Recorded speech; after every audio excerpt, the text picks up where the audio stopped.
माननीय उच्च न्यायालय पटना में स्थापना में 110 पदों में से 55 पदों को अभिलेख लेके वेतन स्तर के पद पर उत्क्रमित किया गया। तो वेतन स्तर 3 था, 104 में इंक्रीज किया गया। 110 पद में से 55 पदों को अपग्रेड किया गया। अमेंडमेंट होता है, कॉन्स्टिट्यूशन अमेंडमेंट 9th शेड्यूल में पार्लियामेंट से अमेंड होता है। नहीं, जो 9th शेड्यूल है, आपको तो आप जानकारी होगी, जो 9th शेड्यूल के मामले हैं वह न्यायालय में विचारार्थ नहीं रहते हैं। तो ये है 9th शेड्यूल के आइटम्स हैं, तो इसको भी 9th शेड्यूल में रखने का अनुशंसा भेजा गया। ये पार्लियामेंट को ही पावर है, parliament of India. 9th schedule में जो आइटम्स हैं उसमें न्यायालय में विचार नहीं किए जाते हैं। तमिलनाडु का एक्ट उसी 9th शेड्यूल में है, अकेला एक राज्य है जिसका 9th शेड्यूल में है। दूसरे दो अन्य बिंदु हैं, मैं जानकारी देना चाहता हूं अन्य जो सामान्य एजेंडा शुरू होने से पहले। पहला अन्य एजेंडा में माननीय मुख्यमंत्री को कैबिनेट ने धन्यवाद दिया जो आरक्षण अधिनियम अधिसूचित हुआ।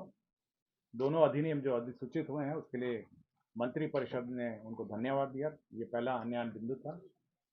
और दूसरा अन्य बिंदु यह था कि जो राज्य सरकार को जो जातिगत गणना के आधार पर जो 3 योजनाएं स्वीकृत की गई, पहली है जो 2 लाख रुपए प्रति गरीब परिवार को जो दिया जाना है, उसके लिए जो व्यय होगा, साथ ही साथ जो जीविका के माध्यम से जो सतत जीविका उपार्जन योजना में 1 लाख से बढ़ा के 2 लाख किया जाना है। और साथ ही साथ जो सभी आवासहीन परिवारों को जो भूमिहीन परिवारों को आवास एवं भूमि दिया जाना है, उसमें 2,50,000 करोड़ का व्यय होना है। इतनी बड़ी राशि के लिए यह आवश्यक है कि राज्य को विशेष राज्य का दर्जा मिले ताकि जल्दी हो सके। मंत्रिपरिषद में यह भी विचार आया कि इस पर काफी दिन से, जब से 2010 से इस पर बार बार केंद्र सरकार को अनुरोध किया जा रहा है और अंतिम बार 2017 में इस पर अनुरोध किया गया था। अभी तक केंद्र सरकार ने इस पर कोई निर्णय लिया है, तो मंत्रिपरिषद ने यह निर्णय लिया कि पुनः केंद्र सरकार को विशेष राज्य का दर्जा बिहार को दिया जाने का अनुरोध किया जाए। मंत्रिपरिषद में 38 एजेंडों पर निर्णय हुआ और साथ ही साथ 2 अन्य बिंदु पर भी विचार हुआ जो मंत्रिपरिषद के सदस्यों ने प्रस्तुत किया। सबसे महत्वपूर्ण जो बिंदु है, 38 एजेंडा है और 2 मंत्रिपरिषद के सदस्य भी रख सकते हैं एक्स्ट्रा एजेंडा, तो कुल 40 मामले हैं। सबसे महत्वपूर्ण मामला जो आज मंत्रिपरिषद के समक्ष विचारार्थ आया वह है कि दो आरक्षण अधिनियम हैं। पहला वाला है बिहार पदों एवं सेवाओं की रिक्तियों एवं आरक्षण अनुसूचित जाति, अनुसूचित जनजाति एवं अन्य पिछड़ा वर्ग अधिनियम 1951 में तथा संशोधित बिहार अधिनियम 17/2002 एवं संशोधित अधिनियम 19/2023।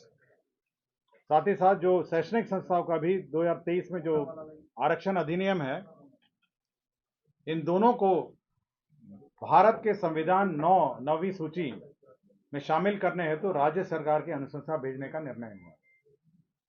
इसका मतलब यह हुआ कि दोनों जो बिल पास हुए, फिर एक्ट नोटिफाई हुआ, कल ही एक्ट नोटिफाई हुए हैं, इन दोनों एक्ट को भारतीय संविधान के 9वीं सूची 9th शेड्यूल में इसको शामिल करने के लिए राज्य सरकार ने यह निर्णय लिया कि भारत सरकार को इसको भेजा जाए। 9th शेड्यूल का मतलब यह है कि वह उस 9th शेड्यूल में वैसे अधिनियम हैं, एक्ट हैं, जिस पर न्यायालय का हस्तक्षेप नहीं होता है। उदाहरण स्वरूप जो आरक्षण का अधिनियम है, जो तमिलनाडु सरकार का अपना अधिनियम है, वह 50% से ऊपर का आरक्षण है जो 9th शेड्यूल में वह अंकित है 1994 में। तो बिहार सरकार का भी 50% से ऊपर आरक्षण है। आपको जानकारी होगा 65% आरक्षण जातीय आधार पर है और 10% जो इनकम आधार पर 10% का आरक्षण है सामान्य श्रेणियों के लिए, कुल 75% आरक्षण है। तो इन दोनों अधिनियमों को संविधान के 9th शेड्यूल में रखने, 9वीं सूची अधिसूची में शामिल करने के लिए राज्य सरकार ने भारत सरकार को भेजने की अनुशंसा की। तो ये निर्णय महत्वपूर्ण निर्णय है कैबिनेट का, ताकि इस पर न्यायालय का हस्तक्षेप, जो 9th शेड्यूल है उसमें न्यायालय में विचाराधीन ये मामले नहीं होते हैं। तो यह एक महत्वपूर्ण निर्णय है जो कैबिनेट ने लिया। एजेंडा है, मैं क्रमवार मैं चलूंगा। पहला है अनुसूचित जाति जनजाति कल्याण विभाग से संबंधित मामला है। इसमें जो अत्याचार अधिनियम में जो मृतक होते हैं उनको नौकरी दी जाती है और उसमें शैक्षणिक योग्यता 8वीं पास है। यदि 8वीं पास शैक्षणिक योग्यता नहीं भी हो तो उन्हें इस शर्त पर रिक्रूट कर लिया जाएगा कि वह 2 साल में अपनी शैक्षणिक जो स्तर है उसको सुधार करेंगे और उसके लिए एलिजिबल होंगे। हाँ, छठा पास हो जाएगा, लेकिन यह है कि वो अपना जो शैक्षणिक योग्यता है उसमें सुधार करेंगे, 2 साल में वो अपना अंडरटेकिंग देंगे। उद्योग विभाग का एजेंडा था जिसमें मिसेस मरासा सरोवर प्रीमियर बोधगया में 5 स्टार होटल का प्रोजेक्ट क्लियरेंस दिया गया। पथ निर्माण विभाग का एक एजेंडा था जिसमें सारण जिला अंतर्गत मशरक शामकोडिया रेलवे स्टेशन के बीच शीतलपुर मशरक स्टेट हाईवे 73 पर स्थित लेवल क्रॉसिंग संख्या 34B2 के बदले आरओबी रोड ओवर ब्रिज का निर्माण की स्वीकृति दी गई। इसमें 56 करोड़ 2 लाख का व्यय होगा। पिछड़ा वर्ग एवं अति पिछड़ा कल्याण वर्ग का एक एजेंडा था जिसमें जितने छात्रावास बन रहे हैं उनके प्रबंधन के लिए एक छात्रावास प्रबंधक का एक काडर सृजित किया गया जो इन छात्रावासों के प्रबंधन में कार्य करेंगे और सभी छात्रावासों को मेंटेन करेंगे। इसमें ये काडर क्रिएट किया गया, अभी तो काडर ही क्रिएट किया गया, जितने भी छात्रावास हैं छात्रावास के लिए पद क्रिएट किया गया। आपके भवन निर्माण विभाग का एक एजेंडा था ब्रिज सिंह का तत्कालीन सहायक अभियंता राजेंद्र नगर अवर प्रमंडल पटना। इनको निगरानी का रिश्वत कांड में रंगे हाथ पकड़े गए थे और इनको दंड भी हो गया था। इनको सेवा से बर्खास्त किया गया। भवन निर्माण विभाग का एक और एजेंडा था जिसके अंतर्गत राष्ट्रीय राजधानी क्षेत्र नई दिल्ली में स्थानिक अभियंता कार्यालय जो रेजिडेंट इंजीनियर का कार्यालय है उसमें पद सृजन किए गए। इसमें 12 पदों का सृजन हुआ। तो बिहार भवन जो दिल्ली में है उसमें इंजीनियरिंग ऑर्डर के 12 पद सृजित किए गए। भवन निर्माण विभाग का एक और एजेंडा था जिसमें गैर योजना मद में एक पद जो वास्तुविद है जो आर्किटेक्ट है उसका पद सृजित हुआ था। आर्किटेक्ट का एक पद सृजित हुआ था।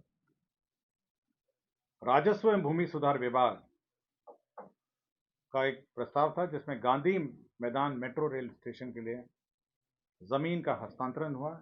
यह पर्यटन विभाग के दखल कब्ज में जमीन थी और ये 8 करोड़ 88 लाख 93 हजार रुपए के दर से यह जमीन मेट्रो रेल स्टेशन के लिए स्थानांतरण हुआ। बिहार की लॉजिस्टिक पॉलिसी स्वीकृत कर दी गई है। इस लॉजिस्टिक पॉलिसी के अंतर्गत जो हमारे लॉजिस्टिक पार्क हैं उसके लिए अनुदान की स्वीकृति दी गई है। साथ ही साथ मैं सारे कंपोनेंट पढ़ देता हूं किस किस मामलों में दी गई है। इसमें लॉजिस्टिक पार्क के लिए दी गई है, लॉजिस्टिक यूनिट्स के लिए दी गई है, मल्टी मॉडल लॉजिस्टिक पार्क के लिए दी गई है। इसमें सभी में जो हमारे इस विशेष की नीति के अंतर्गत जो बिहार इंडस्ट्रियल पॉलिसी 2016 है वो दिया जाएगा और साथ ही साथ जो कैपिटल सब्सिडी है वो करीब 10% है। विभिन्न लिमिट्स के अंतर्गत है। 10% का लिमिट है और किसी में 10 करोड़ का लिमिट है, किसी में 2 करोड़ का लिमिट है, किसी में 3 करोड़ का लिमिट है, किसी में 1 करोड़ का लिमिट है। बहुत सारे डिटेल्स हैं। तो विभिन्न प्रकार के जो लॉजिस्टिक यूनिट हैं उसके लिए बिहार लॉजिस्टिक पॉलिसी स्वीकृत की गई है। लॉजिस्टिक पार्क है, लॉजिस्टिक यूनिट्स है और मल्टी मॉडल लॉजिस्टिक पार्क है। यदि किसी को डिटेल चाहिए तो मैं अलग से इसको उपलब्ध करा दूँगा। ग्रामीण कार्य विभाग में जो हमारे जो नए कार्य शुरू हुए हैं, बहुत सारे वर्कलोड भी बढ़ गया, कार्य भी बढ़ गया है, उसके लिए पद सृजन का प्रस्ताव था। इसके अंतर्गत बड़ी संख्या में पद सृजन 2261 पद का सृजन हुआ है। इसमें सबसे बड़े जो पद हैं वे बेसिकली निम्न वर्गीय लिपिक हैं, क्लर्क ग्रेड के 425 हैं। 2261 2261 पद क्रिएट हुए हैं। इसमें प्रयोगशाला सहायक है 42 और शोध सहायक है 102। तो इसमें जो क्वालिटी कंट्रोल है उसके लिए मेजर पद सृजित हुए हैं। साथ ही साथ पद कार्य प्रभारी हैं, सभी पदों के कार्य प्रभारी हैं। उसमें 1069 इसमें स्वीकृत हुए हैं और साथ ही साथ मल्टीटास्किंग प्रचारी 382 हैं। साथ ही साथ कार्य अंचल दरभंगा में कुछ परिवर्तन किए गए हैं और कार्य अंचल समस्तीपुर, इन दोनों कार्य प्रमंडल में संशोधन भी किए गए हैं। तो 2261 पद नए सृजित किए गए हैं ग्रामीण कार्य विभाग में। स्वास्थ्य विभाग के अंतर्गत इंदिरा गांधी आयुर्वेदिक संस्था में जो हमारे प्रधानमंत्री स्वास्थ्य सुरक्षा निधि योजना के अंतर्गत पोस्ट ग्रेजुएट पढ़ाई के लिए जो इंफ्रास्ट्रक्चर क्रिएट किए जाने हैं, उसके अंतर्गत 138 करोड़ 138 रुपये 1 अरब 38 करोड़ की योजना स्वीकृत हुई।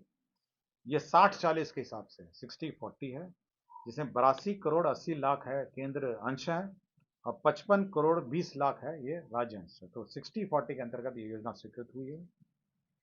सूचना एवं प्रौद्योगिकी विभाग में जो राइट ऑफ वे का प्रावधान था, जो अग्रीमेंट हम लोगों ने 2013 में किया था, इसके अंतर्गत पंचायत स्तर तक जो right of way connectivity, broadband connectivity के लिए हमने राइट ऑफ वे का अग्रीमेंट किया गया था कि सरकार इसमें मदद करेगी और निःशुल्क रहेगा।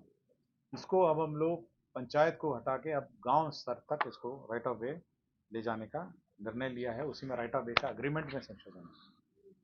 तकनीकी शिक्षा विभाग में कंसल्टेंसी पॉलिसी का अनुमोदन किया गया, परामर्श नीति। इसमें जो हमारे इंजीनियरिंग कॉलेज में जो हमारे प्रोफेसर हैं, असिस्टेंट प्रोफेसर, एक्सपर्ट प्रोफेसर हैं, वो विभिन्न संस्थाओं का कंसल्टेंसी असाइनमेंट ले सकेंगे और कुछ राशि संस्था को मिलेगी और कुछ राशि जो कंसल्टेंसी कर रहे हैं उन लोग को। तो कुछ मामलों में 30% कंसल्टेंसी करने वाले कर्मियों को मिलेगी और 70% संस्था को मिलेगी और कुछ में 60 और 40 का रेशो है। परिवहन विभाग ने एक बड़ी नई योजना, बहुत बड़ी योजना की स्वीकृति दी है, जिसमें 3600 बसों के लिए लाभुकों को बस के क्रय की स्वीकृति दी है। 3600 बस, इसमें 5 लाख प्रति बस पर अनुदान दिया जाएगा और 7 बसें हैं प्रति प्रखंड, 7 बस प्रति प्रखंड है। 3,600 बस टूल होगा और 180 करोड़ रुपए इसके अंतर्गत स्वीकृत किए गए हैं। योजना 24। इसमें मैं बता देता हूँ कि ये बस स्वीकृत होंगे। अभी तो छोटी छोटी गाड़ियाँ थी, हाँ, तो अभी तो ये बस होगी जो 5 लाख रुपए प्रति बस होगी। 3,600 बसें स्वीकृत होंगी और प्रत्येक प्रखंड में जो 7 लाभुक होंगे उसमें 2 अनुसूचित जाति वर्ग के होंगे, 2 अत्यंत पिछड़े वर्ग के होंगे, 3 एक पिछड़ा वर्ग का होगा, 1 अल्पसंख्यक का होगा और 1 लाभुक सामान्य वर्ग का होगा। 7 लोग होंगे। 7 में 2 अनुसूचित जाति, 2 अत्यंत पिछड़ा वर्ग, 1 पिछड़ा वर्ग, 1 अल्पसंख्यक और 1 सामान्य वर्ग के लाभुक होंगे। तो 7 लोग होंगे। तो 7 लोग एक प्रखंड के और कुल 3,600 बस होंगे।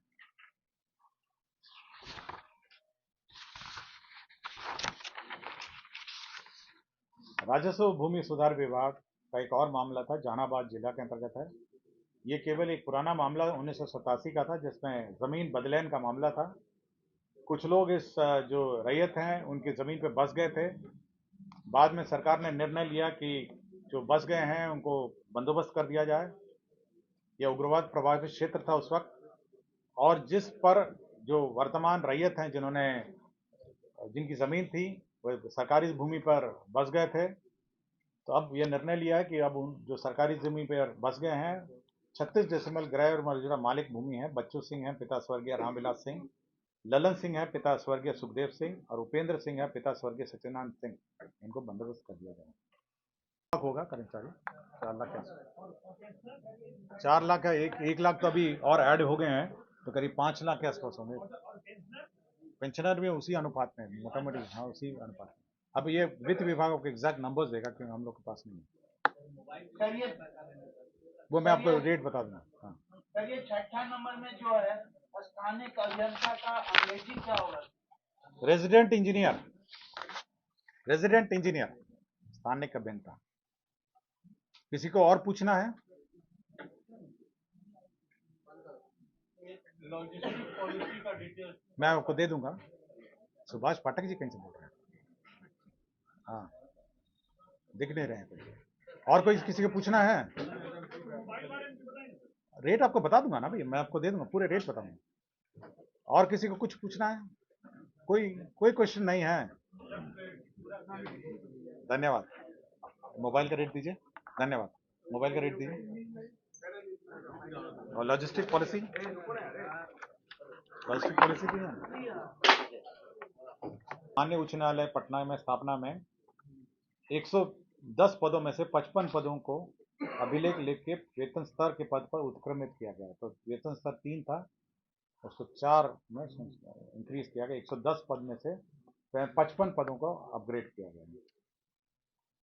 दूसरा एक और विधि विभाग का प्रस्ताव था। माननीय उच्च न्यायालय पटना की स्थापना में सुभाष सेल, ये तो अनुवादक, ये ट्रांसलेशन सेल है, 60 पद हैं। अनुवादक सह प्रूफ रीडर हैं 20 पद हैं।